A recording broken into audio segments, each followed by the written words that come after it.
23 November 1942, Kalach on the Don, Soviet Union. Lieutenant Heinrich Weber of the German Sixth Army stood in the commander's hatch of his Panzer IV, scanning the horizon through frozen binoculars. The temperature had dropped to -15 degrees Celsius overnight, and a thin fog clung to the steppe like a funeral shroud. Behind him, 40 kilometers to the east, the ruins of Stalingrad still smoldered, a city his unit had been fighting to capture for 3 brutal months. Ahead, the Don River crossing represented their lifeline to the west, to supplies, to reinforcements, to Germany itself. Then he saw them. Emerging from the fog like iron ghosts, dozens of Soviet T-34 tanks, their broad tracks churning the snow, advancing in a wedge formation directly toward his position. But these tanks weren't coming from Stalingrad. They were coming from the west, from behind German lines. Weber's blood turned colder than the air around him.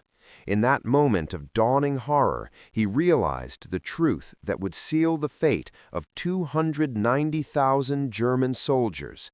They were surrounded, completely, utterly surrounded, and most of them would never see Germany again. Before we begin, don't forget to subscribe for more untold stories from the Second World War. Where are you watching from, and what would you have done in that encircled army? The Road to Disaster, Operation Blue. To understand how nearly 300,000 German soldiers simply vanished from the face of the earth in 5 months, we must first understand the strategic ambitions that brought them to Stalingrad. By summer 1942, Nazi Germany had reached both the zenith of its territorial expansion and the beginning of its strategic overreach. Adolf Hitler, emboldened by 3 years of conquest across Europe, turned his full attention to the Soviet Union and conceived Operation Blue, an ambitious summer offensive aimed at capturing the oil fields of the Caucasus and the industrial city of Stalingrad on the Volga River. The plan was born from necessity as much as ambition. Germany's war machine consumed petroleum at an unsustainable rate, and Romanian oil fields alone could not meet the demands of a multi-front war. The Soviet oil fields at Baku and Grozny represented the lifeblood of both the German war effort and Stalin's ability to continue fighting. Capture them, Hitler reasoned, and the Soviet Union would collapse like a puppet with cut strings. Simultaneously, seizing Stalingrad would sever the Volga River, the critical north-south transportation artery that carried oil, grain, and war materials from the Caucasus to central Russia. Operation Blue commenced on 28 June 1942, with Army Group South splitting into 2 massive thrusts. Army Group A drove south toward the Caucasus Mountains and the oil fields beyond. Army Group B, spearheaded by General Friedrich Paulus's Sixth Army, was tasked with securing the Don River bend and capturing Stalingrad. The Sixth Army was arguably the Wehrmacht's finest formation, a combined arms force of 13 infantry divisions, 3 motorized divisions, 3 panzer divisions, and numerous support units, totaling approximately 270,000 men at full strength.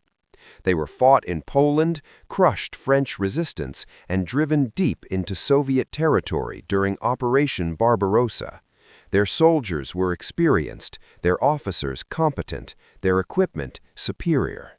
General Paulus himself embodied Prussian military tradition, a tall, meticulous staff officer who had helped plan the invasion of the Soviet Union. He was known for his attention to detail, his adherence to orders, and his belief in the superiority of German military doctrine. He wore his uniform impeccably even in the field, maintained rigorous discipline, and expected nothing less than total victory. His confidence was shared by his men, who had spent 2 years watching the Wehrmacht conquer a continent. By mid-August, advance units of the Sixth Army reached Stalingrad's outskirts. The city stretched for nearly 30 miles along the western bank of the Volga, a sprawling industrial complex dominated by three massive factories: the Dzerzhinsky tractor factory, the Barakady gun factory, and the Red October steel plant. Between these industrial giants lay workers' housing, administrative buildings, and the dense urban fabric of a city that had swelled to nearly 500,000 inhabitants. On 23 August, the Luftwaffe launched the most concentrated bombing raid on a single city since the London Blitz. Over 600 aircraft, Heinkel 111 bombers, Junkers Ju-88s, and the dreaded Stuka dive bombers with their screaming sirens descended upon Stalingrad in waves. They dropped thousands of tons of high explosives and incendiaries. Oil storage tanks along the Volga erupted into towering pillars of flame. Wooden structures ignited instantly. Apartment blocks collapsed into rubble. Over 40,000 civilians died in a single afternoon. The city burned for days, smoke rising so high it was visible from 100 kilometers away. German commanders believed the bombing had broken Soviet resistance. They were catastrophically wrong. Stalin had issued Order Number 227 on 28 July, a document that would become infamous for its brutal simplicity: not one step back. Officers who retreated without authorization would be arrested and tried. Soldiers who deserted would be shot by NKVD blocking detachments positioned behind Soviet lines.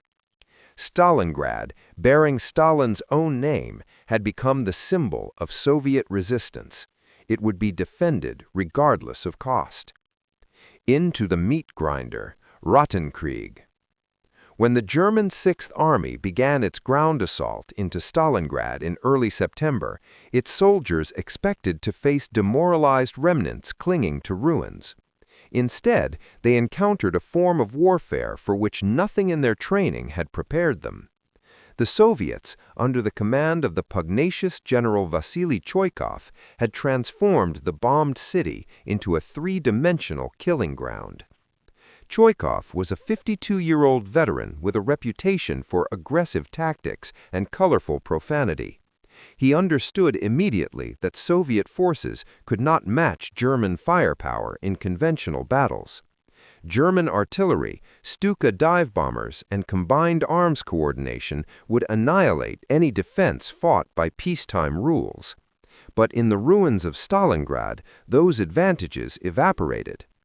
His strategy was radical and brutally effective. Hug the Germans close, fight them at such intimate range, sometimes mere meters, that German artillery and air support became useless for fear of hitting their own troops. Every building became a fortress. Every pile of rubble concealed a firing position.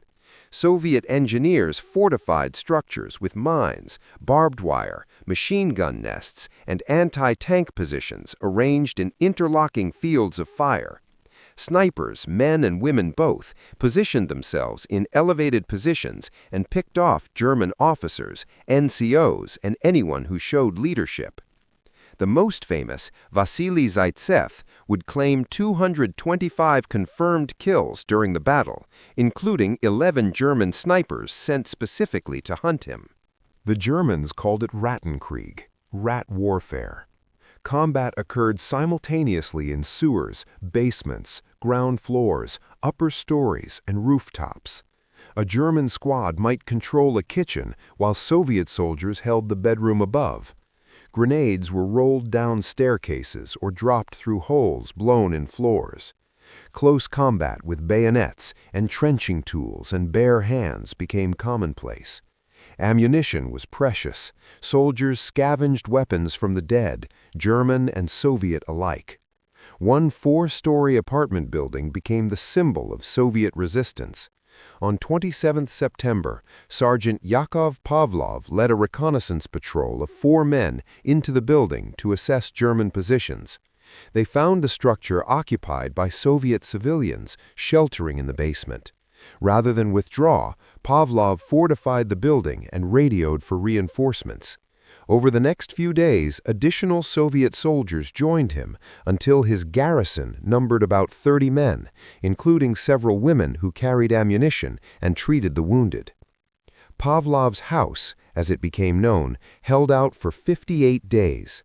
The defenders mined the approaches, knocked firing holes through external walls at ground level, established a supply line through the basement to Soviet positions behind them, and repelled attack after attack.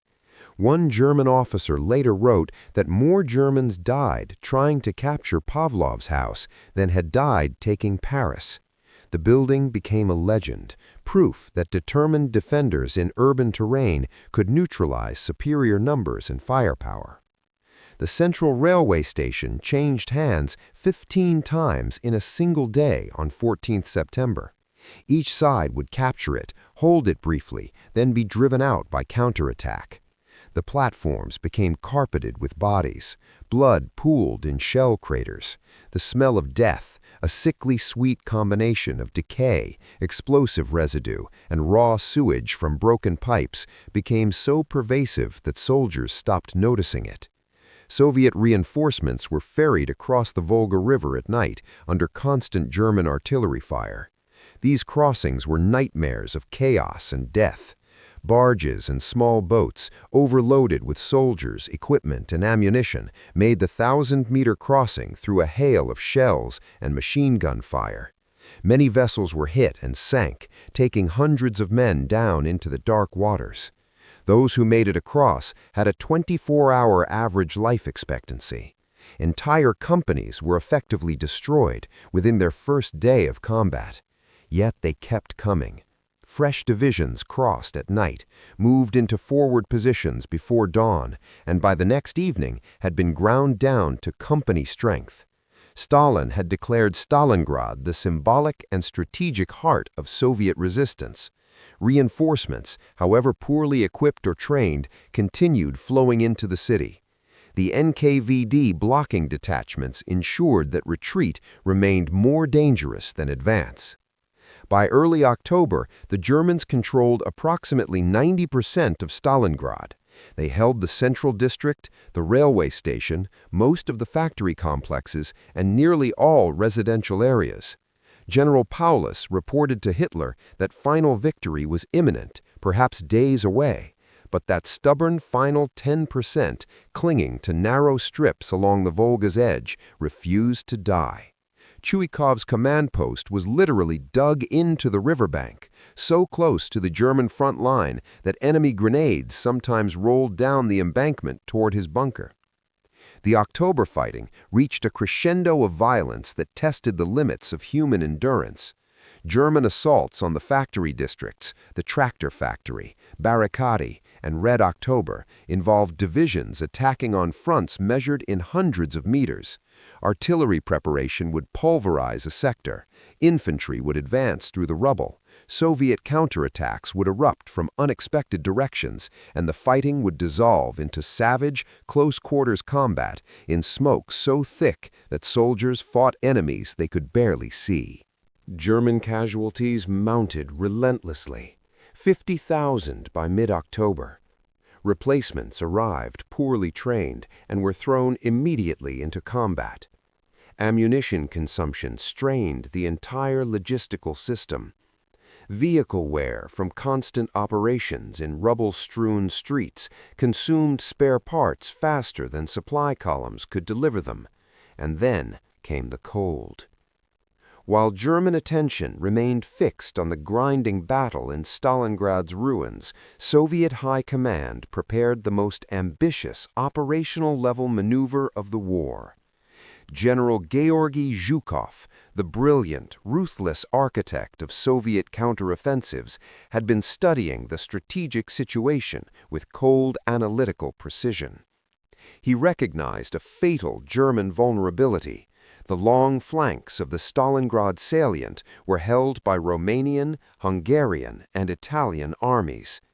These satellite forces were poorly equipped, inadequately trained, lacked sufficient anti-tank weapons, and possessed questionable morale. Zhukov conceived Operation Uranus, a massive double envelopment designed to cut off and destroy the entire German Sixth Army. The plan required simultaneous breakthroughs north and south of Stalingrad, followed by rapid exploitation deep into the German rear, with the two spearheads meeting somewhere west of the city. It demanded meticulous coordination of over 1 million troops, 13,500 guns, 894 tanks, and 1,115 aircraft. Most critically, it required absolute operational security. Throughout October and early November, Soviet forces massed in assembly areas under strict camouflage discipline. Units moved only at night. Radio silence was rigidly enforced. Dummy positions and fake radio traffic deceived German aerial reconnaissance. Trucks drove back and forth with loud engines to mask the sound of tank movements.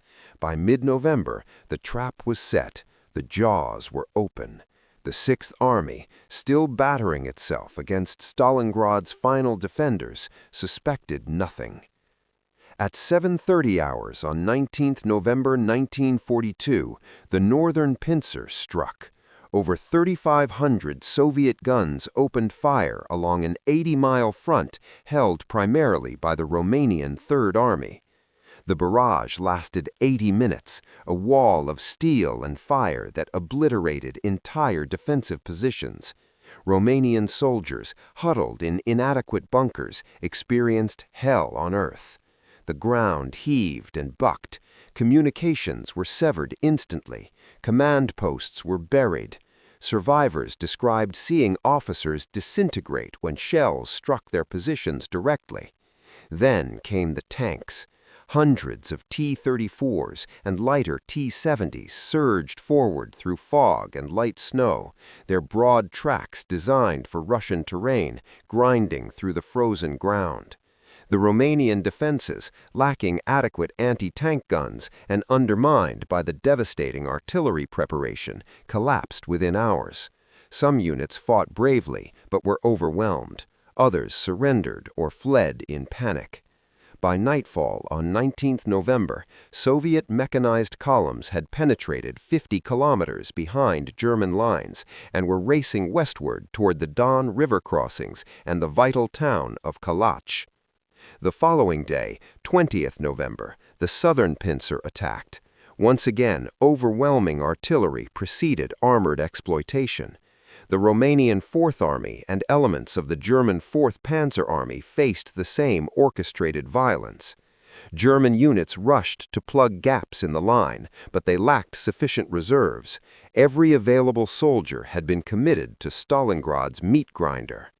Soviet tank commanders drove their formations with single-minded determination, bypassing strong points, racing through the night, navigating by compass when necessary. They pushed deeper into the German rear. German commanders recognized the danger but could not contain it.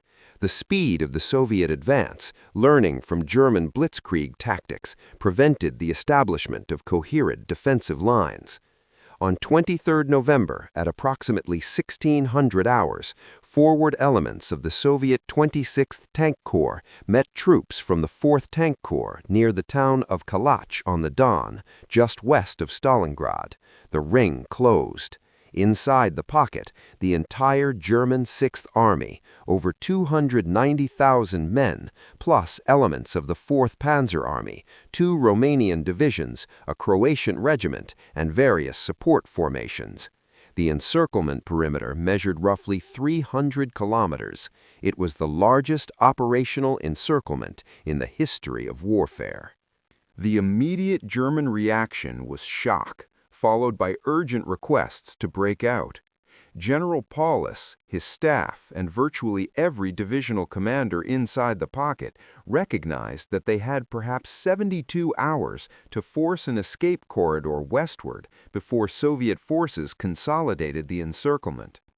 Every hour of delay meant Soviet reinforcements strengthening the ring, digging anti-tank ditches, laying minefields, positioning artillery to stop breakout attempts. Paulus requested permission to abandon Stalingrad and fight westward. His signal to Army Group headquarters was desperate and clear. The Sixth Army could not be supplied by air, winter was setting in, and encirclement meant death. Hitler's response came swiftly and was utterly inflexible. The Sixth Army would hold Stalingrad. There would be no retreat. Reinforcements would break through from outside. The Luftwaffe would supply the pocket by air. This decision, arguably one of the most catastrophic in military history, was based on several delusions.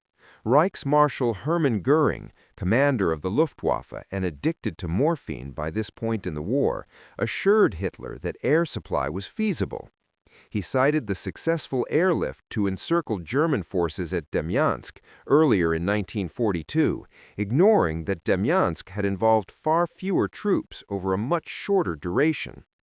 The Sixth Army required approximately 750 tons of supplies daily: food, ammunition, fuel, medical supplies, winter clothing, just to survive as a fighting force.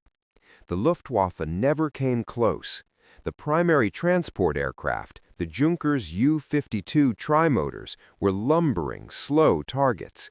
The pocket contained only a few makeshift airstrips at Pitomnik, Gumrak, and Stalingradsky, which deteriorated rapidly under heavy use in winter weather. Soviet fighters, Yak-1s, LAGG-3s, MiG-3s, prowled the air corridors relentlessly. Anti-aircraft artillery ringed the pocket in ever-tightening circles. Blizzards grounded entire squadrons for days. The best single day of the airlift delivered approximately 300 tons, less than half the minimum requirement. Most days saw far less.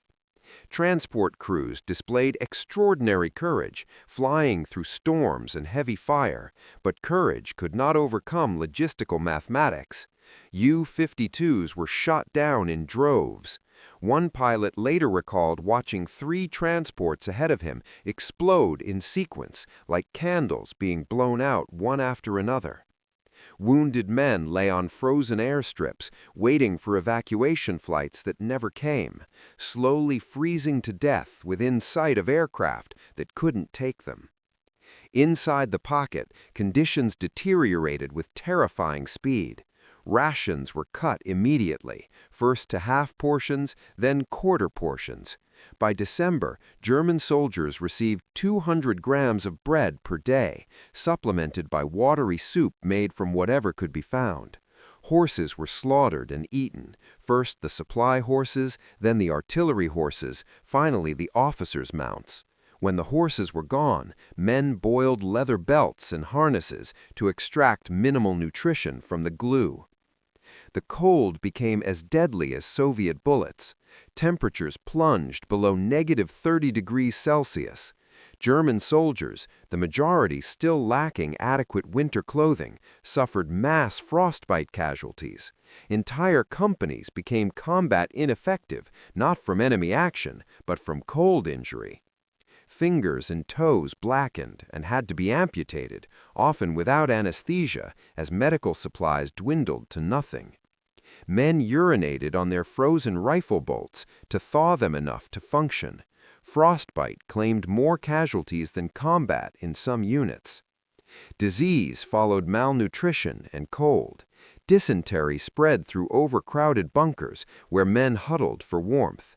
Typhus appeared, carried by lice that infested every uniform, every blanket. Without proper medical supplies, treatment was impossible. The wounded lay in frozen cellars converted to aid stations, groaning until they died or fell silent from shock and hypothermia. One German doctor wrote in his diary, "I amputated 3 legs and 5 arms today, without morphine. The men screamed, but what else could I do? If I don't amputate, gangrene will kill them anyway." A relief operation, Operation Winter Storm, launched on 12 December under the command of Field Marshal Erich von Manstein, perhaps the most capable operational commander in the Wehrmacht. His hastily assembled 4th Panzer Army, scraped together from units across southern Russia, drove northeast toward the pocket through brutal Soviet resistance. The attack made initial progress. By 19th December, advance units had close to within 35 miles of the pocket perimeter, close enough that German soldiers inside the Kessel could hear the distant rumble of artillery and dared to hope.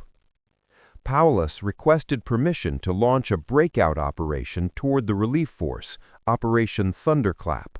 It would require abandoning Stalingrad, abandoning all heavy equipment, and fighting through Soviet encirclement forces, but it offered the only realistic chance of survival.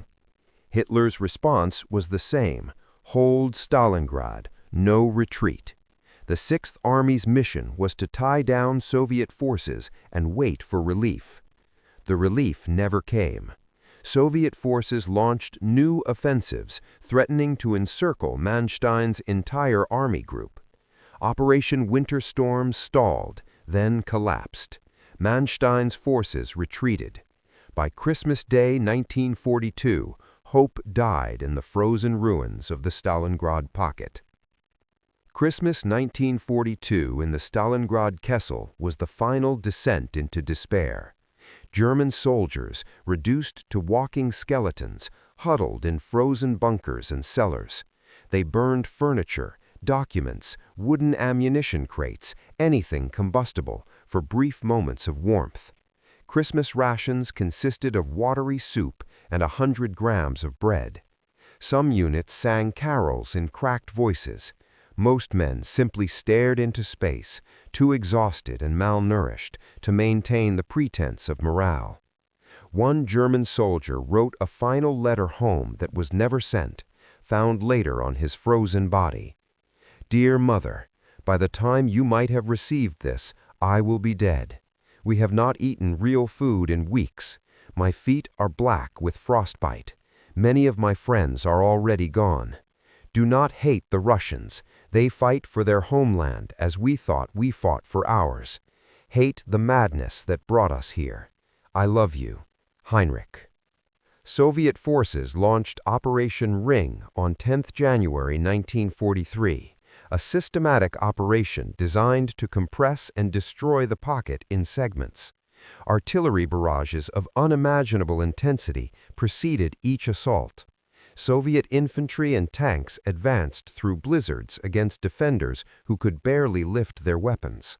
German units, reduced to battalion strength when they should have been divisions, fought with the desperation of the doomed. Some positions held until annihilated to the last man. Others collapsed immediately, soldiers too weak to resist. The pocket shrank day by day. Pitomnik airfield, the last major landing strip, fell to Soviet forces on 16th January. The airlift, already a catastrophic failure, became nearly non-existent. Wounded could no longer be evacuated. They lay in improvised hospitals, frigid cellars without heat, medicine, or hope, waiting to die. On 22nd January, Soviet forces split the pocket in two, isolating the southern group containing Paulus headquarters from the northern group. Communication between sectors became sporadic, then ceased. Each pocket now fought its own isolated battle against overwhelming odds. Hitler, in a final cynical gesture, promoted Paulus to field marshal on 30th January, the 10th anniversary of the Nazi seizure of power. The promotion carried an unspoken message: no German field marshal had ever surrendered in the field. Paulus was expected to commit suicide, providing a dramatic martyrdom for propaganda purposes. But Paulus, emaciated and louse-ridden, his uniform hanging off a skeletal frame, had no intention of theatrical suicide. On 31st January, Soviet troops stormed his headquarters in the basement of the Uniform department store. Paulus surrendered the southern pocket. The northern group, under General Karl Strecker, fought on for 2 more days before finally laying down arms on 2nd February 1943. Let's discuss the vanishing, how 290,000 soldiers disappeared. The numbers are almost incomprehensible. Of approximately 290,000 Axis troops encircled on 23 November 1942, only 91,000 marched into Soviet captivity when the battle ended. These survivors, if they could be called that, were barely human. Most weighed less than 100 pounds. Many could not walk without assistance. Their eyes were sunken deep in skull-like faces. Lice crawled openly on their filthy uniforms. Medical examinations revealed that virtually all suffered from malnutrition, frostbite, dysentery, typhus, or combinations thereof. But even those 91,000 would largely vanish.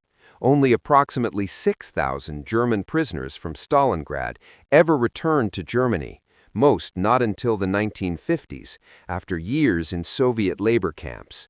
The remainder, 85,000 men who survived the battle only to die in captivity, succumbed to disease, malnutrition, and the brutal conditions of Soviet prison camps. The arithmetic of disappearance is therefore brutal. 290,000 men encircled, roughly 91,000 captured. Of those, only 6,000 eventually returned home.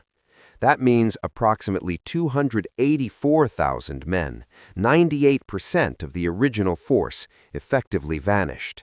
Where did they go? The majority, roughly 150,000 to 180,000 men, died inside the pocket during the 5-month encirclement. They died from Soviet bullets and shells, certainly, but more died from starvation, cold, and disease. Bodies were left where they fell because the living lacked the strength to bury them. In some positions, dead men remained at their posts through the winter, frozen solid, indistinguishable from the landscape. When spring thaws came in 1943, the magnitude of death became visible. Corpses by the thousands revealed in melting snow, a city-sized graveyard stretching across the steppe. Another 85,000 disappeared into Soviet captivity, dying in camps from the same causes that killed them in the pocket: starvation, disease, exposure, compounded by forced labor and inadequate medical care. The Soviets, themselves struggling with food shortages and recovering from devastating losses, had neither the resources nor the inclination to provide comfortable captivity to an army that had destroyed their cities and killed millions of their people. The final accounting is stark. Of 290,000 German soldiers who entered the Stalingrad pocket, fewer than 6,000 ever saw Germany again. An entire army, one of the Wehrmacht's finest, simply ceased to exist. Division after division vanished from the German order of battle. The 16th Panzer Division, which had fought since 1940, the 79th Infantry Division, the 94th, 113th, 295th, 297th, 305th, 371st, 376th, 389th Infantry Divisions. Gone, erased.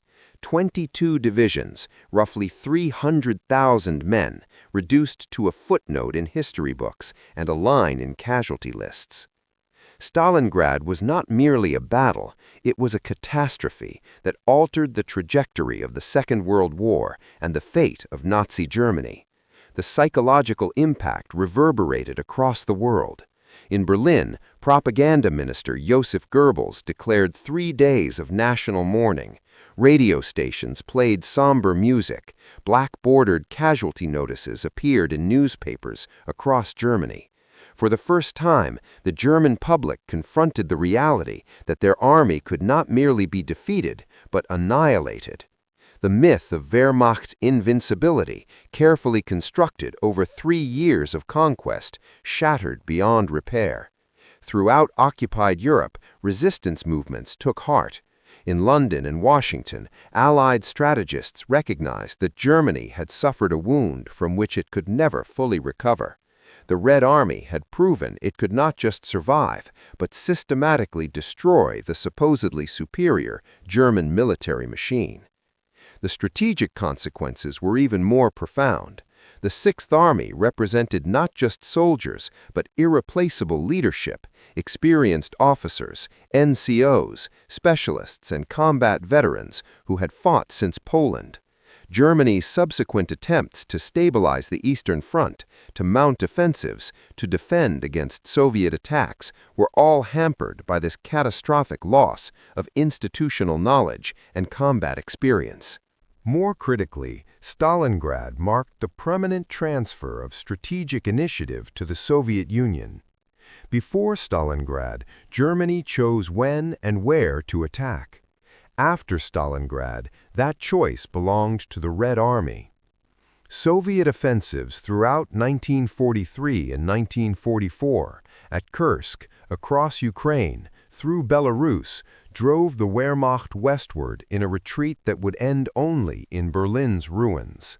General Chuikov, the defender of Stalingrad, would lead Soviet forces all the way to Berlin, where he would accept the German surrender in May 1945.